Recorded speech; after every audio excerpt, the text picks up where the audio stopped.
Dubai, United Arab Emirates. March 6, 2019. 7:23 p.m. A woman's scream cuts through a luxury villa. Then silence.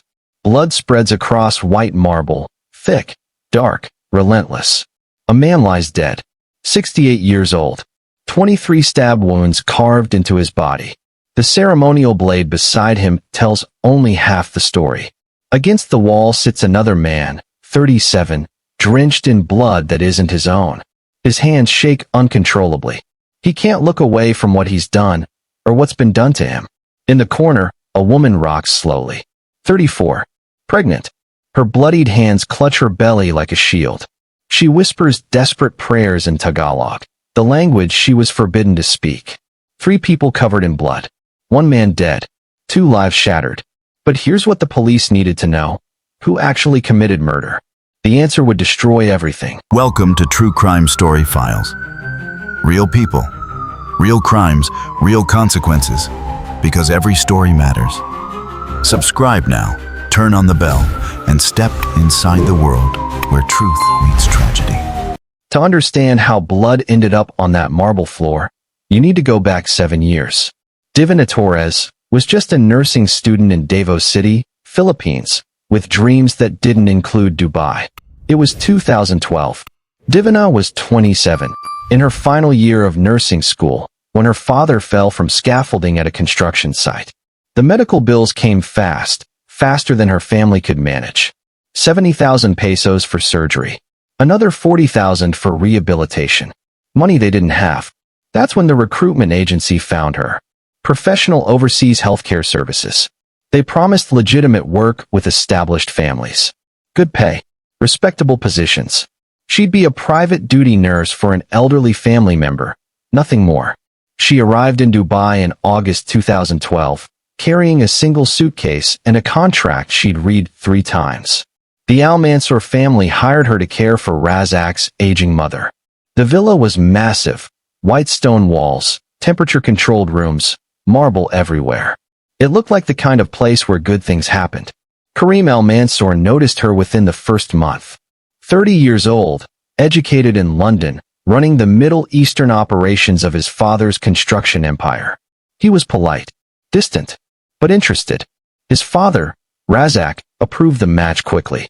There were conditions, of course. Divina would convert to Islam. The wedding would be immediate. Her nursing career would be postponed, indefinitely. She was told this was temporary, just until she adjusted to married life. At 27, with her family's debt crushing them back home, Divina didn't see this as a choice. She saw it as the only option that didn't end in shame. The wedding happened in November 2012. Small ceremony. Razak handled everything. Now, 7 years later, in 2019, Divina lived in a villa that cost more than most people earn in a lifetime. But here's what nobody saw from the outside. Her passport sat locked in Razak's personal safe. She knew the combination, June 17, 43, because she'd watched him open it dozens of times. She'd memorized those numbers the way prisoners memorize guard rotations. But knowing the code didn't matter when she couldn't reach the safe without someone noticing. Why did her father-in-law control her documents instead of her husband? That question had an answer, but Divina wouldn't understand it until much later. Every Friday evening, Karim collected her phone. He'd scroll through her messages, her call logs, her photos. He never explained why. He just did it.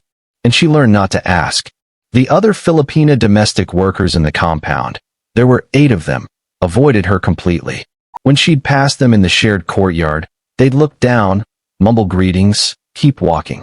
To them, she wasn't one of them anymore. She was the boss's wife. Association with her felt dangerous. The Emirati women she encountered at family gatherings treated her with cold politeness.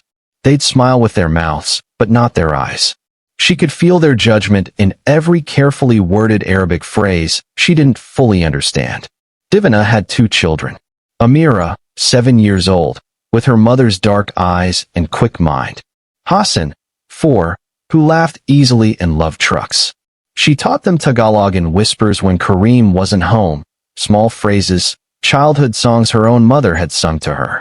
Karim had forbidden it outright. That provincial dialect, he called it. They're Emirati. They don't need to speak like housemaids. But Divina taught them anyway. It was the only part of herself she could give them. Karim wasn't cruel. That would have been easier to name, easier to explain. He was indifferent. Their marriage was a transaction that had served its purpose. 2 children, a respectable household, the appearance of stability. He spent 3 weeks out of every month in Riyadh managing projects. When he was home, he scrolled through his phone during dinner, responded to emails during conversations, existed in the same space without really being present. One evening in January 2019, Divina tried again. Karim, I need to send money to my mother for her medication. The pharmacy increased the... He didn't look up from his phone. I'll transfer it. How much? Could I call her first? Just to ask if she needs anything else. I have a conference call in 5 minutes. Text me the amount. That was it. The conversation ended. He stood, grabbed his briefcase, walked into his office. The door closed with a soft click. Divina sat at the dinner table, watching her rice go cold. There was a sound in that house that Divina's body had learned to fear. 3 electronic beeps, sharp, high-pitched, whenever someone entered through the main door. The security system. Her muscles would tense automatically, even before her brain registered who was coming in. That sound meant someone was home. Someone was watching. Someone had access. From the children's room, she could hear Amira reading to Hassan. Her daughter's voice, soft and patient, narrating a story about a lion and a mouse. Normal childhood sounds in a house that felt anything but normal. Divina cleared the dishes, rinsed them, stacked them carefully. She'd learned that keeping busy made the hours pass faster. Keeping quiet made the days easier. But some cages don't need bars. Some prisons have marble floors and security systems, and passcodes you memorize but can never use. And Divina Torres Almansour was about to learn that the most dangerous traps are the ones that look like safety. Razak Almansour didn't build a construction empire by accident. At 68, he understood structures better than most engineers, how buildings stand, where foundations crack, how to apply pressure in exactly the right place until something gives way. He understood people the same way. After Hassan was born in 2015, Razak's visits to Karim's villa increased. At first, it seemed natural. A grandfather wanting to see his grandchildren. But between September 2017 and March 2018, those visits changed. The compliments started shifting. Subtle at first. The house looks well kept, Divina. You manage everything beautifully. Then, a few weeks later, you look tired. You work too hard for a son who doesn't notice. Divina would deflect, redirect the conversation back to the children, back to anything safe. But Razak had patience. He'd spent decades negotiating contracts worth millions. He knew how to wait. The gift started in October 2017. Expensive oud perfume in a crystalline bottle. She tried to refuse it. It's just perfume, Razak said, setting it on the kitchen counter. For family. 2 weeks later, an iPhone 12. Karim mentioned yours was old. You should have something reliable. Then gold jewelry. A bracelet with intricate Arabic calligraphy. Earrings with small diamonds. Each gift came with the same calm insistence. Family takes care of family. But every gift carried weight. Unspoken expectation. A debt she never asked to owe. One afternoon in February 2018, Karim was in Riyadh for 3 weeks. Razak arrived unannounced. Amira and Hassan were at their aunt's house for the day. Divina was alone. Razak sat in the majlis, but his presence felt too close, even across the room. Are you happy, Divina? Truly happy. She kept her hands busy, arranging teacups she'd already arranged. Alhamdulillah, we're blessed. The children are healthy. That's not what I asked. The silence that followed pressed down like humidity. Heavy. Inescapable. Divina had learned to read the warning signs. She stayed in the kitchen whenever Razak visited. She kept Amira and Hassan between them. Small human shields who didn't know they were protecting their mother. When he suggested they talk privately, she'd counter with the majlis, the formal sitting room where security cameras watched every corner. But Razak was patient, and his visits kept coming. Twice a week, like clockwork, especially when Karim traveled.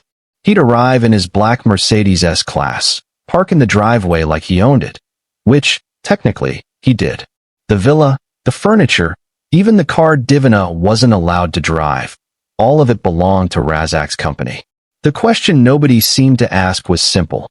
Why does a wealthy man with his own wife and home visit his son's house twice weekly when his son isn't even there? What did he tell his own wife about these visits? That he was checking on the grandchildren? Overseeing property maintenance? Business discussions that couldn't wait? Whatever he said, it worked. Nobody questioned him. There was a smell Divina came to associate with danger. Oud cologne, the expensive kind, dark and heavy, with notes of leather and smoke. Razak wore it every time he visited. The scent would linger in the majlis long after he left, seeping into the curtains, the cushions, her clothes. It made her nauseated, not because the fragrance was bad, but because her body had learned what it meant. Footsteps approaching, the door opening without a knock. His voice, calm and entitled, asking questions that weren't really questions. By March 2018, Divina stopped wearing the perfume he'd given her. She hid the iPhone in a drawer. The jewelry stayed in its box, untouched. But Razak noticed everything. And men who build empires don't accept rejection quietly. They just change tactics. If you're still with us, you're the kind of person who doesn't look away from hard truths. Stories like Divina's don't get told unless people like you listen. Hit subscribe, because what happens next will show you exactly how far a man like Razak was willing to go. April 2018. Divina's mother called from Davos City with news that split her world in half. Cardiac arrhythmia. The doctor said surgery was necessary, soon. The cost? $8,000. Divina had no bank account of her own. No access to money beyond the household budget Karim managed. She called him immediately, hands shaking as she dialed. He answered on the fourth ring. Background noise, voices, the clink of glasses. He was at a business lunch. Karim, it's my mother. Her heart. She needs surgery, and the doctors said. How much? His tone wasn't unkind. Just efficient. $8,000. I know it's a lot, but if we could. I'm in the middle of a meeting. I'll look into it when I'm back in Dubai. 3 weeks, maybe 4. 3 weeks. Karim, she needs. Text me the hospital details. I have to go. The line went dead. Divina sat in the empty kitchen, staring at her phone. 3 weeks. Her mother might not have 3 weeks. The doctors had been clear about timing. And even if Karim did send the money eventually, what if he decided it was too much? What if he said no? The next afternoon, Razak arrived unannounced. He walked into the kitchen where Divina was preparing dinner, his presence filling the room before he even spoke. I heard about your mother, he said quietly. Karim mentioned it to me this morning. Divina kept her eyes on the cutting board. It's being handled. In 3 weeks? 4.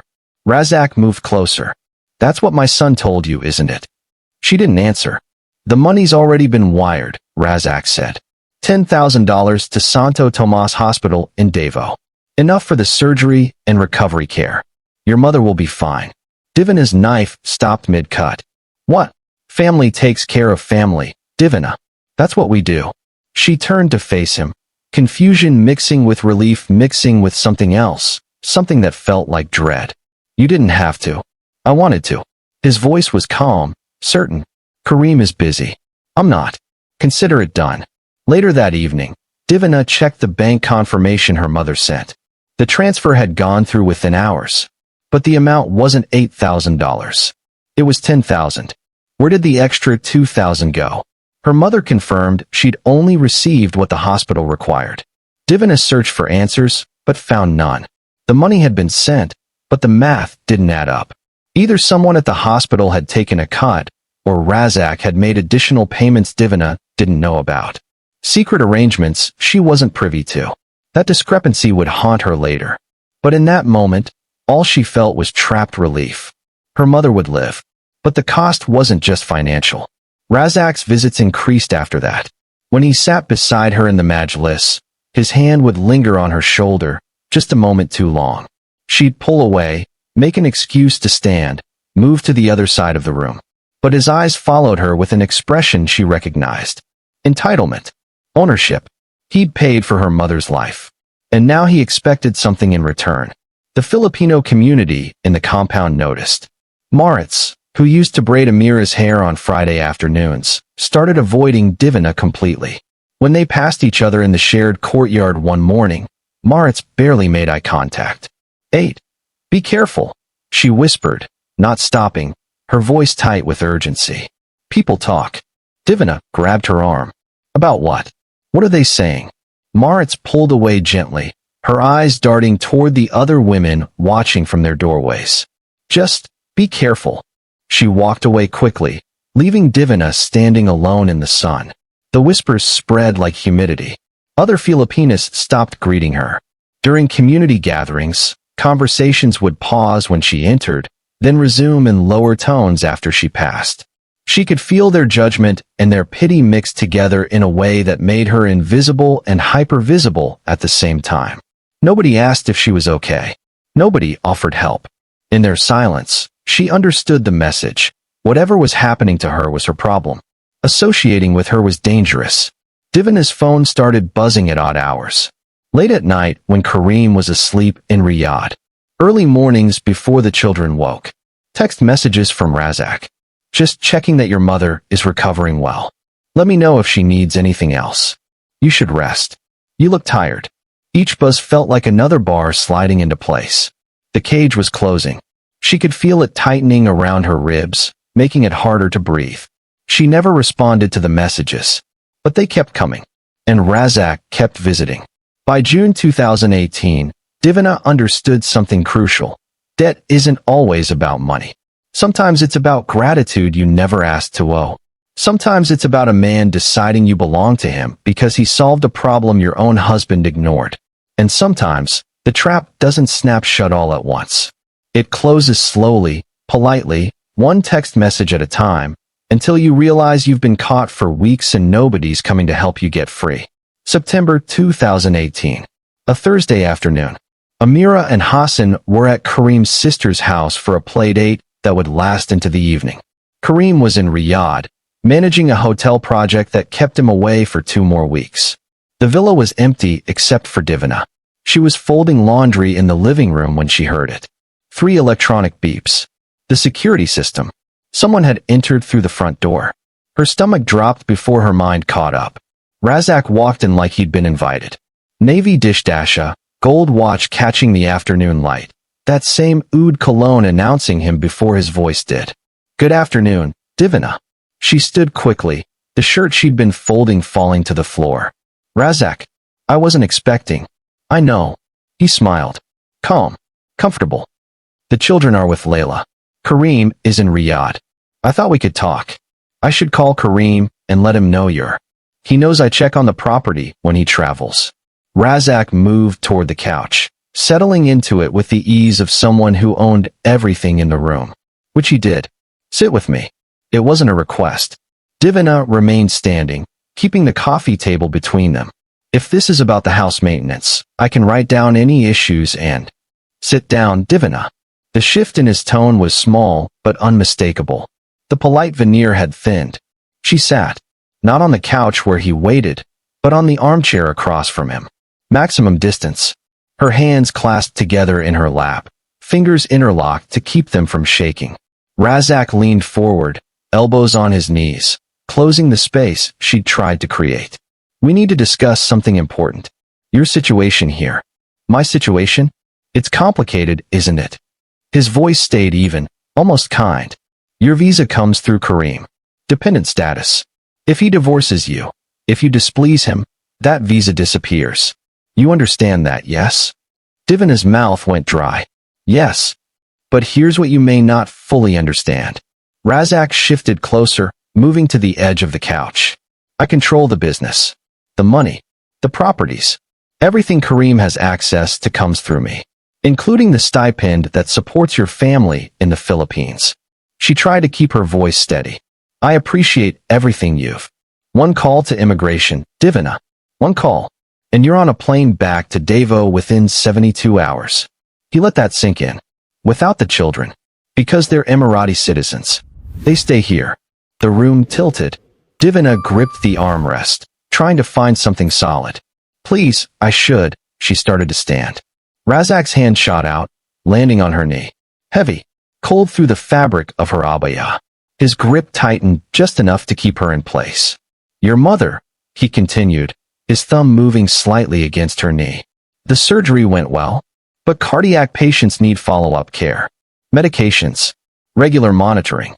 That costs money. Money I've been providing. Divina tried to pull away. His grip didn't release. Think about Amira. His voice stayed calm, conversational, like he was discussing the weather. 7 years old. Smart girl. She needs her mother. And Hassan, 4 years old. Still so young. What happens to them if you're deported? If you never see them again? Her heartbeat pounded in her ears, so loud she almost couldn't hear him. But she heard enough. Think very carefully about your choices, Divina. Very carefully. His hand stayed on her knee for 3 more seconds. Then he released her, leaning back into the couch like nothing had happened. I care about this family, Razak said softly. I want what's best for everyone. But you need to understand your position. And you need to be grateful. Divina's mind raced through impossible calculations. Resistance meant deportation. Losing her children. Leaving her mother without support. Compliance meant what? Survival? Or something worse that she couldn't bring herself to name. And telling Karim? Even if she found the courage, who would he believe? His father, the man who built everything? Or his wife, the Filipina nurse he married as a transaction? The answer was obvious. Do you understand me? Razak asked. Divina's voice came out as a whisper. Yes. Good. He stood, adjusting his dishdasha, checking his watch. The children will be home in 2 hours. I'll leave you to prepare dinner. He walked to the door, paused, looked back. Oh, and Divina. I had the locks rekeyed last month. Security upgrade. I have access to all the properties I own. Just so you know. He held up a key. The same key he'd used to enter. A key she didn't know existed until that moment. 3 electronic beeps. The door closed. He was gone. Divina sat frozen in the armchair, her hands trembling so violently she had to press them against her thighs to make them stop. The smell of oud cologne lingered in the room, thick and suffocating. She looked at her phone on the coffee table. Did Razak have her password? How much access did he already have to her messages, her photos, her life? The villa had security cameras in every common area. Who controlled those feeds? Who watched them? The questions multiplied like cracks in glass, spreading faster than she could process. That night, after the children came home, and she fed them dinner and read them stories and tucked them into bed, Divina locked herself in the bathroom. She sat on the cold tile floor and tried to calculate how much compliance would cost her. How many pieces of herself she'd have to surrender to keep her children, to keep her mother alive, to survive. There was no good answer. Only impossible choices that would haunt her no matter what she decided. If you're still here, you're the kind of person who doesn't look away. If you want more stories told with care, not sensationalism, subscribe. We need more people like you. October 2018 through February 2019. For months that would redefine what Divina understood about survival. Razak's pattern became predictable in the worst way. Twice a week, always when Karim was traveling. Always in the afternoon when the children were at school or with relatives. He'd arrive in his black Mercedes, park like he belonged there, and walk in with the key only he and Divina knew he had. The security guard who usually monitored the compound cameras during the day would suddenly have errands to run. Supplies to pick up. Maintenance issues at another property. Divina realized quickly that these weren't coincidences. Razak had arranged for privacy. Complete privacy. The guest room had security cameras like every other room in the house. But those cameras fed directly to Razak's personal system. He controlled what was recorded, what was saved, what could be used later. He made her send text messages. Not just receive them, send them. Sitting beside her on the couch, his phone in one hand, hers in the other, he'd dictate exactly what to type. Write this. I miss you. Her fingers shook over the keyboard. Please, I can't. Write it, Divina. Or I make a phone call. Your choice. She wrote it. Now send it. She sent it. The next week. Tell me you want to see me tomorrow. Then, tell me you've been thinking about me. Each message became evidence. Proof that she was reaching out to him. That she wanted this. That whatever was happening was consensual, mutual, chosen. Except none of it was chosen. Every word was coerced. But who would believe that when the text showed her initiating contact, expressing desire, inviting him over, Razak was building a case against her, and she was being forced to help him do it. The cost of this survival showed itself in ways Divina couldn't hide, even when she tried. She stopped sleeping. At night, after putting the children to bed, she'd lie awake staring at the ceiling, waiting for morning. When she did sleep, nightmares jerked her awake. Dreams where she was running but her legs wouldn't move, screaming but no sound came out. She stopped eating. Food tasted like ash. Her clothes hung looser. Kareem's sister mentioned it at a family dinner. "You're losing weight. Are you feeling okay?" Divina smiled and lied about a stomach bug that wouldn't quite go away. When she looked in the mirror, a stranger looked back. Hollow eyes. Mechanical movements. A woman going through the motions of a life that no longer felt like hers. She prayed constantly. In Tagalog, the language of her childhood, the language Kareem had forbidden. Sitting on the bathroom floor at 3 a.m., rosary beads threaded through her fingers, whispering prayers for forgiveness for sins she was being forced to commit. Asking God to understand that she had no choice. Begging for protection she didn't believe was coming. But there were small moments, tiny fragments of normalcy she clung to like life rafts. Every evening at 6:47 p.m., the rice timer would beep. Jasmine rice, perfectly cooked, the way her mother had taught her. No matter what else was falling apart, Divina maintained this ritual. The timer became an anchor point in days that otherwise felt like drowning. She'd hear that beep, drain the rice, fluff it with a fork, and for exactly 90 seconds, her hands would remember a version of herself that still existed somewhere beneath the survival. One evening in November, while the rice cooled and the children played in the next room, Divina sat with Hassan on the floor, teaching him Tagalog words in whispers. "Repeat after me. Ong. Ong." Hassan's 4-year-old voice bright with enthusiasm. "Aching. Aching. Nene." Her voice broke on the word. "My mother. Nene." Hassan repeated cheerfully, not understanding why tears were streaming down his mother's face.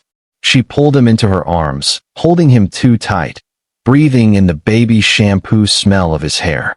He squirmed, laughed, thought it was a game. Amira appeared in the doorway, 7 years old and already too perceptive. "Mama, why are you sad?" Divina wiped her face quickly. "I'm not sad, Habibdi. Just happy. Sometimes people cry when they're happy."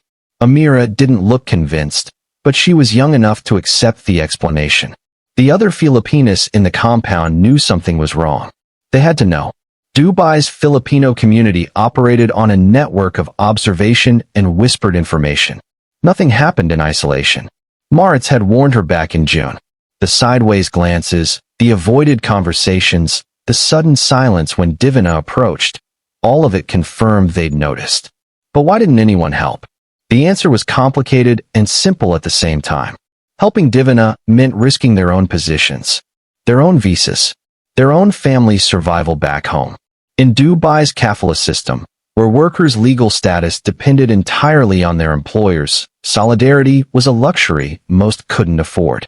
To help Divina would mean confronting Razak Al-Mansour, a man with connections to immigration, police, government officials, a man who could destroy lives with a phone call.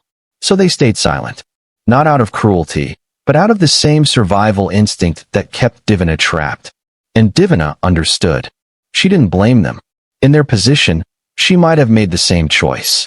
By February 2019, Divina had learned to split herself into two people. There was the woman who smiled at her children, who cooked their meals, who helped with homework and sang lullabies. And there was the woman who endured Razak's visits, who sent the text messages he dictated, who existed in a state of frozen compliance. Those two women couldn't occupy the same space. So Divina compartmentalized, survived, prayed, and waited for something, anything, to change. She didn't know that change was already growing inside her, and that when the truth came out, it would destroy everything she'd sacrificed so much to protect. January 2019. Dara City Center Mall, 3rd floor bathroom. Divina locked herself in the handicapped stall with a plastic bag from the pharmacy downstairs. 3 pregnancy tests. 3 different brands, just to be sure. She'd been feeling off for weeks. Nauseated in the mornings. Exhausted by noon. Her period was late, 14 days now, maybe more. She'd stopped tracking carefully because tracking meant acknowledging possibilities she couldn't face. The first test turned positive in 90 seconds. The second, even faster. The third confirmed what her body already knew. She sat on the closed toilet seat, staring at 3 pink lines that represented a question with no good answer. Whose child was this? Kareem had been home for 2 weeks in November. They'd been intimate twice. Obligation more than connection, the way their marriage had functioned for years. But Razak had visited 6 times that same month. The math was impossible. The timing overlapped. There was no way to know without a paternity test, and requesting one would mean explaining why she didn't know. Why there was doubt. Why her father-in-law was even a possibility. Divina wrapped the tests in toilet paper, buried them deep in the trash bin, and walked out of that bathroom carrying a secret that would eventually destroy 3 lives. By mid-February, the physical changes became harder to hide. She was 14 weeks along. The nausea had eased, but exhaustion clung to her like humidity. She started wearing looser abayas, layering fabrics to disguise the slight curve of her stomach. She withdrew further, spoke less, moved through the house like a ghost, present but not really there. Kareem noticed, but he said nothing. He'd been traveling less lately, spending more time working from home.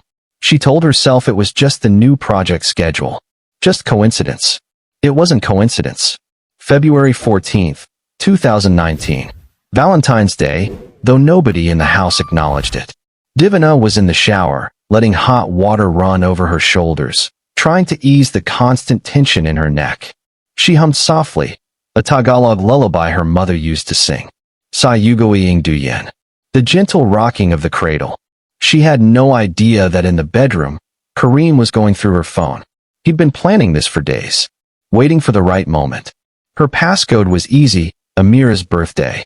She'd never thought to hide it from him because she'd never had anything to hide. Until Razak made sure she did. Kareem scrolled through her messages with methodical precision. Every text to his father. Every response.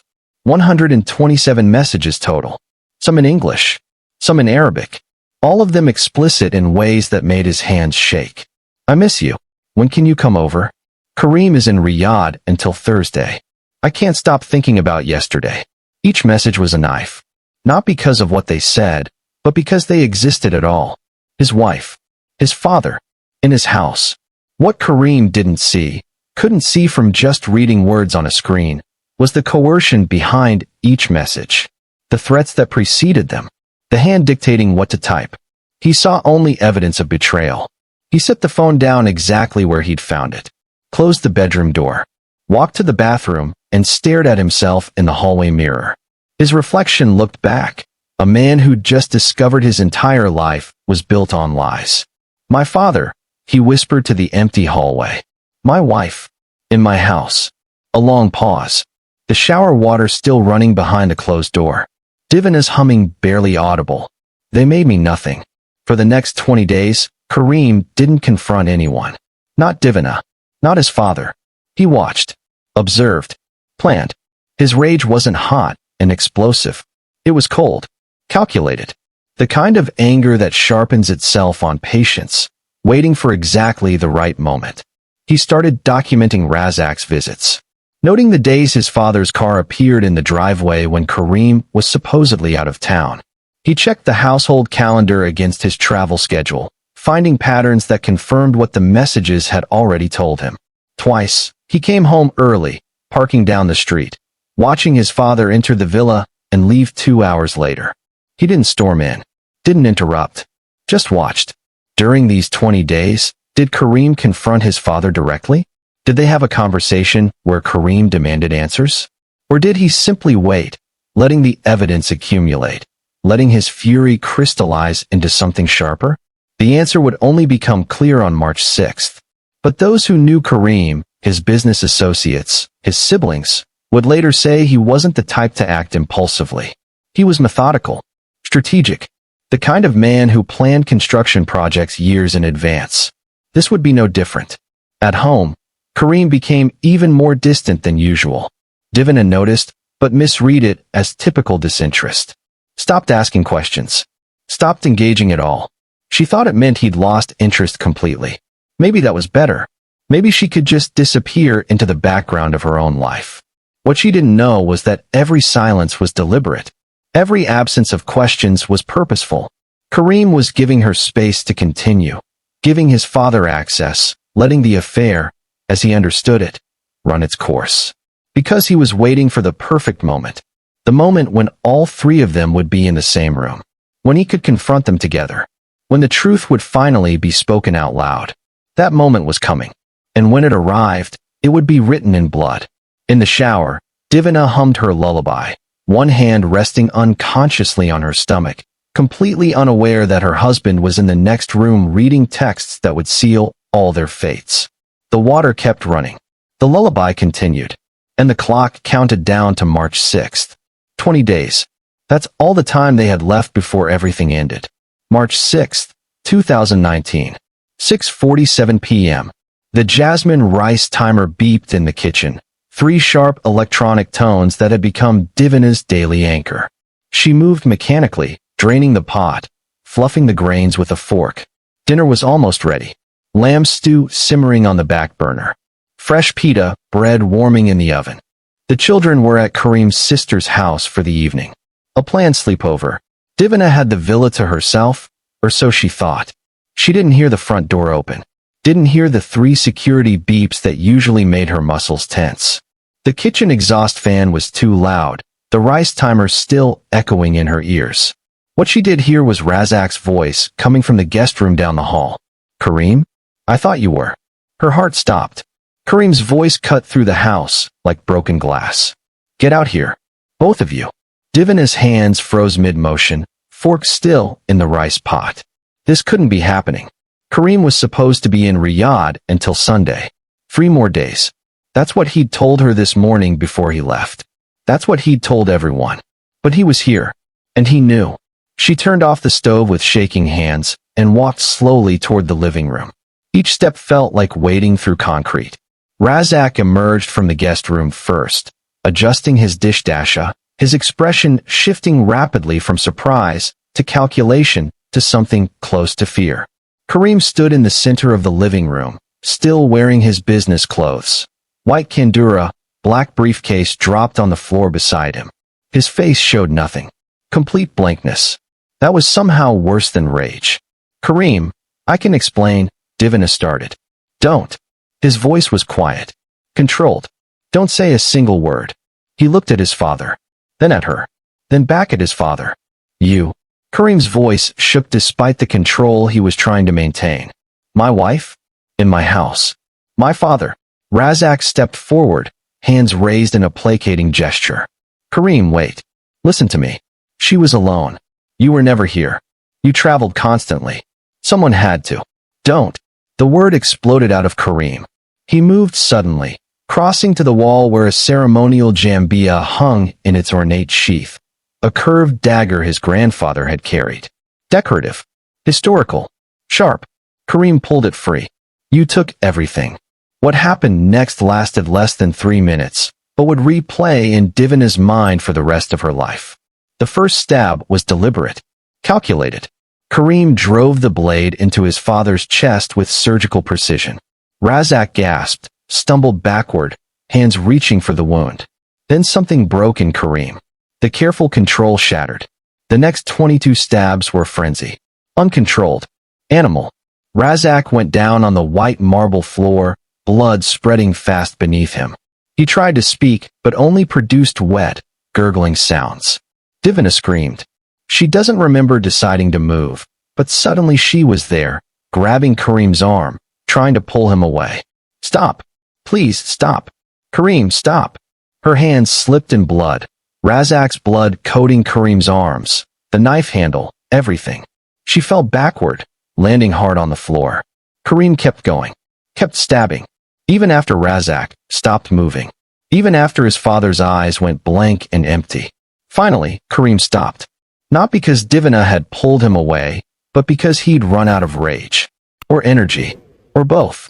The knife clattered to the marble floor.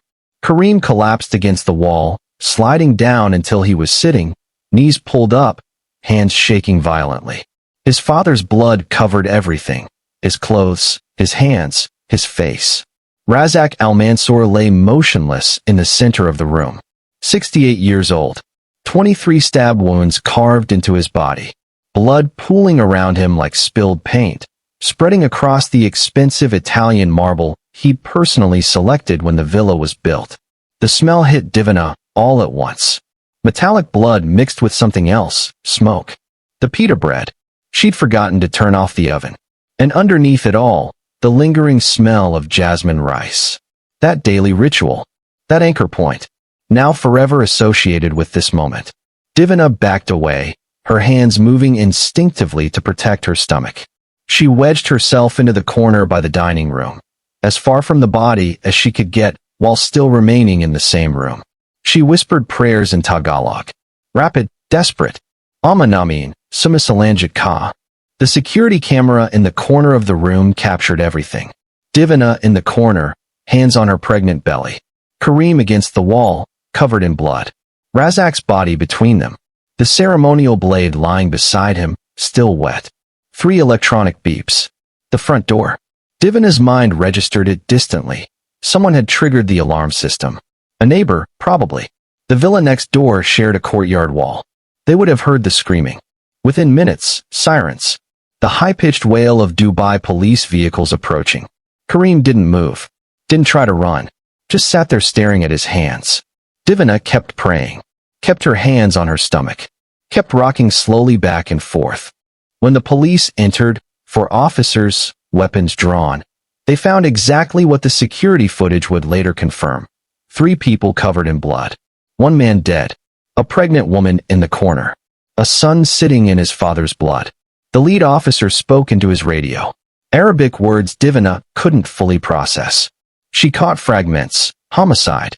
Multiple wounds. Secure the scene. 1 officer approached Kareem. Another moved toward Divina, speaking gently. Ma'am, are you hurt? Did he hurt you? She shook her head. Couldn't form words. Can you stand? We need to take you outside. She let them help her up. Let them guide her out of the room, away from the blood, away from Razak's body. As they walked her through the front door into the humid Dubai evening, she looked back once. Kareem was being handcuffed. He didn't resist. His eyes met hers across the room, a look she couldn't decipher. Accusation? Recognition? Understanding? Whatever it was, it didn't matter now. 3 minutes. That's all it took for everything to end. The marriage. The family. The careful survival Divina had maintained for months. Gone. And the question that would dominate the next 6 months was brutally simple. Who was guilty? The man who wielded the knife? Or the woman who'd been forced to send the messages that drove him to it? The answer would depend on who was telling the story, and whether anyone believed that survival could look like complicity. May through August 2019. Dubai Courts Complex. Courtroom 7. The trial of Kareem Al-Mansour began 3 months after his father's death. By then, the story had already been written and rewritten by media outlets, social media commentators, and everyone with an opinion about marriage, immigration, and morality. But inside that courtroom, 3 different versions of the truth competed for legitimacy. The prosecution's case was straightforward, built on a timeline that seemed irrefutable. February 14th, Kareem discovers the messages. 127 texts between his wife and his father, spanning 4 months. Explicit. Damning. Saved as evidence. February 14th through March 6th, 20 days of silence. No confrontation. No argument. Just waiting. March 6th. Kareem returns home early from a trip he told everyone would last 3 more days. His father is in the guest room. Kareem retrieves a ceremonial blade. 23 stab wounds. The lead prosecutor, a sharp-eyed Emirati lawyer named Abdullah Al-Ketbi, laid it out methodically. This was not a crime of passion, Your Honor. This was premeditated murder. The defendant had 20 days to cool down. 20 days to file for divorce. 20 days to confront his father like a civilized man. Instead, he planned. He waited. He executed. Al-Kepi presented the phone records showing Karim had bought a one-way ticket back to Dubai on March 5th, a full day earlier than his supposed return. He'd planned the confrontation, chosen the timing, brought himself to that moment deliberately. First-degree murder, the prosecutor concluded. Calculated. Intentional. The law is clear. Karim's defense attorney, a British-educated lawyer named Tariq Mansouri, presented an entirely different narrative. My client came home to find his wife and his father in a situation no man should have to witness. The betrayal was immediate, overwhelming. He didn't plan to kill anyone. He reacted to discovering his entire life was a lie. Mansouri argued temporary insanity. Crime of passion. A man driven to madness by the ultimate betrayal. The 20 days the prosecution mentions? Those were days of denial. Karim hoped he was wrong. Hoped there was another explanation. But when he came home early and found them together, the truth became undeniable. His mind snapped. The defense presented psychological evaluations. Expert testimony about crimes of passion under Islamic jurisprudence. Character witnesses describing Karim as gentle, controlled, not violent. But there was a third narrative in that courtroom. One that barely got heard above the competing claims of premeditation versus passion. Divina's truth. She sat in the defendant's section, not beside Karim, but separate. Because she wasn't just a witness. She was charged too. Adultery under UAE Federal Penal Code. A crime that carried prison time and deportation. And unlike Karim, whose defense team was high-powered and well-funded, Divina had a court-appointed attorney who seemed more interested in plea bargaining than fighting. When Divina finally took the stand in late July, the courtroom was packed. International media had picked up the story. Filipina nurse's affair with father-in-law ends in murder. The headlines wrote her as villain, temptress, homewrecker. Nobody asked if she'd had a choice. Karim's defense attorney questioned her first, trying to establish the affair as consensual to support his client's crime of passion defense. Mrs. Al-Mansour, how long were you involved with Razak Al-Mansour? I wasn't involved with him. Her voice was quiet but clear. He forced me. Murmurs rippled through the gallery. The text messages suggest otherwise. You initiated contact multiple times. You invited him to the house. He made me write those messages. He sat beside me and told me exactly what to type. Why didn't you report this abuse to authorities? The question hung in the air. Divina looked directly at the attorney, then at the three-judge panel. To who? Her voice cracked, but held steady. His son, who was never home. His police friends who played golf with him on Fridays? With what proof? With which passport? The courtroom went silent. I had no bank account. No passport. He kept it in his safe. No way to leave. My visa depended on Karim. My mother's medical care depended on money Razak controlled. My children are Emirati citizens. If I was deported, I'd never see them again. She looked at Karim across the courtroom. He wouldn't meet her eyes. He threatened me explicitly. He told me if I didn't comply, one phone call to immigration, and I'd be on a plane within 72 hours. Without my children. So I survived the only way I could. The judges listened impassively. Under UAE law, which follows Sharia principles, the question of consent under duress exists in theory. But proving it is nearly impossible, especially when the alleged abuser is dead and can't defend himself against accusations. The prosecution had physical evidence, texts, bank transfers, security footage showing Razak entering the villa multiple times. What they didn't have, what nobody could prove, was the coercion behind each visit. Divina's court-appointed attorney tried to argue duress, tried to present UAE Federal Law No. 3 of 1987, Article 54, which states that consent obtained through threat of serious harm negates criminal liability. But the counter-argument was devastating. If she was truly coerced, why didn't she tell Karim? Why did she hide it? Why did the messages appear so willing? The question that should have been asked, why is a woman being charged with adultery when she was sexually coerced, never got a satisfactory answer. The trial stretched through the brutal Dubai summer. Air conditioning humming. Legal arguments in Arabic and English. Evidence presented and contested. Security footage played on screens showing the moment of the murder. The courtroom watched Kareem stab his father 23 times. Watched Divina back into the corner, hands on her pregnant stomach. Bank records showed the $10,000 transfer with the unexplained $2,000 discrepancy. Medical records confirmed Divina was 14 weeks pregnant at the time of Razak's death. And those 127 text messages, printed, bound, submitted as evidence, told a story of an affair. Unless you knew what happened before each message was sent, unless you understood that every "I miss you" was typed with a hand on her knee and a threat hanging in the air. But the court didn't know that, couldn't prove it, and even if they believed it, the law didn't have a clear path for addressing it. By August, both sides had rested their cases. The judges retired to deliberate.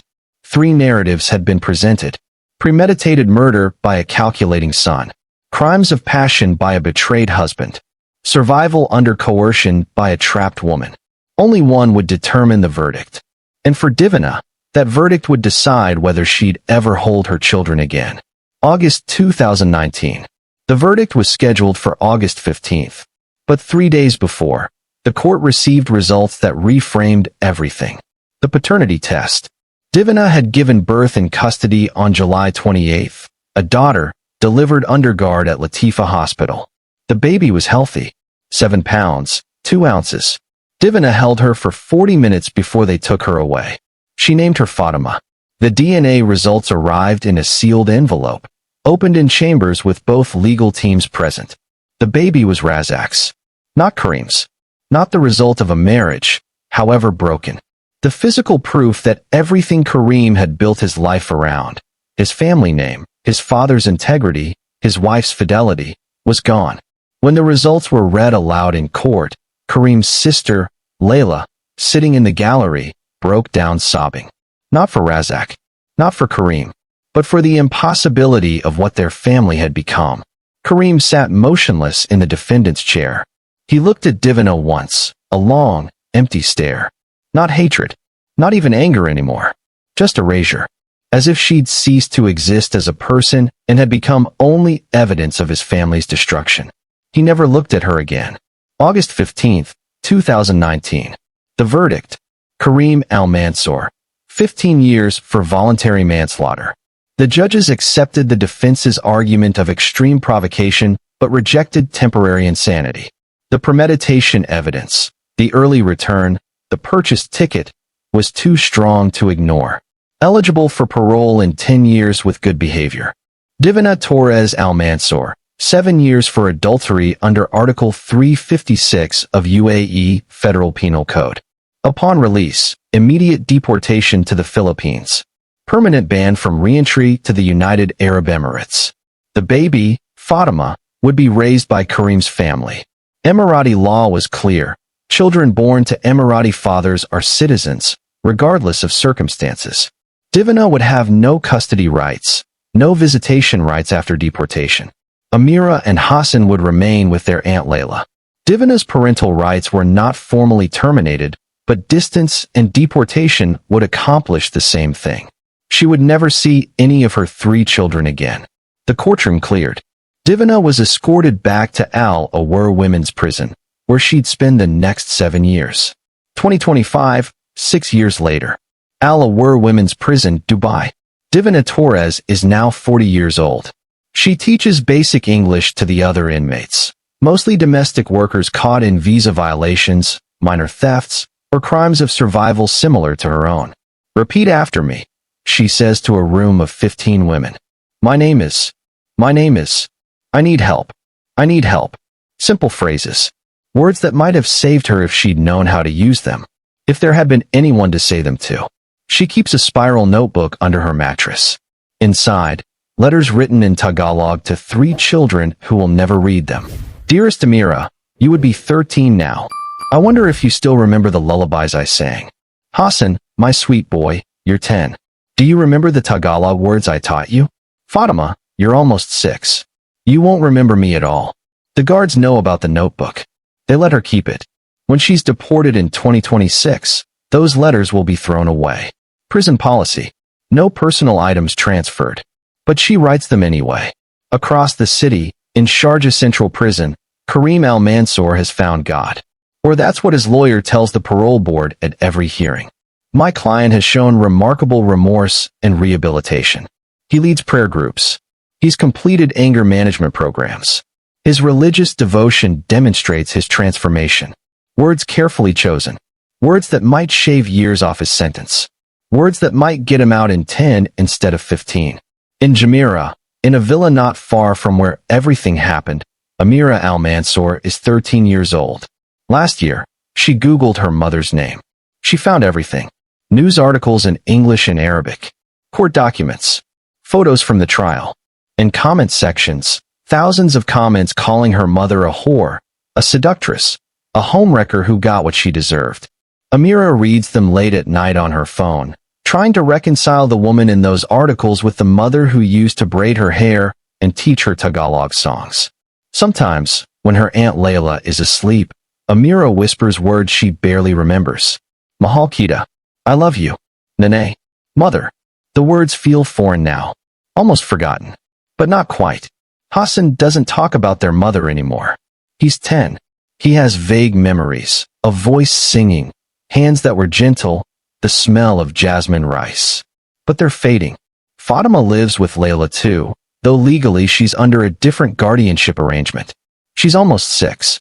She has her father Razak's eyes. Nobody talks about that. Among the Filipino community in Dubai, Divina's story hasn't been forgotten. Domestic workers tell it to each other in whispered conversations. Not as scandal, but as warning. This is what happens when you have nowhere to run. They tell it to new arrivals fresh from Manila or Cebu, women who come with hope and contracts and dreams of sending money home. Be careful who you trust. Know where your passport is. Have an exit plan. Divina has become a cautionary tale. Not the villain the media portrayed. Not the victim the human rights groups championed. Just a warning about what can happen when you're trapped with no way out. The question that remains. 3 children without their mother. 2 families destroyed. 1 man dead. 1 woman erased. Was this an affair? Was it abuse? Was it both somehow? Where does survival end and complicity begin? The answer depends entirely on who's telling the story and whether anyone's listening. The court said affair. The evidence said coercion. The law couldn't reconcile the two. Divina will be deported in 2026. She'll return to Davao City, to a mother who's now elderly, to a country she barely recognizes after 14 years away. She'll never hold Amira again. Never see Hassan grow up. Never meet Fatima as anything other than a baby she held for 40 minutes. Karim might get parole in 2029. He'll rebuild. Remarry, perhaps. His story will be one of a man driven to madness by betrayal, who found redemption through faith. Razak Al-Mansour is buried in a family cemetery, his reputation debated but largely intact in certain circles. A powerful man who made mistakes. A tragedy, people say. Such a tragedy. And Divina? In most versions of this story, she simply disappears. Another Filipina domestic worker who got caught up in something. Another statistic. Another warning. But her story deserves witnesses. Because somewhere between the court documents and the headlines and the comment sections, there's a truth that matters. A woman with no passport, no money, no escape, who made impossible choices to survive, and paid for those choices with everything she had.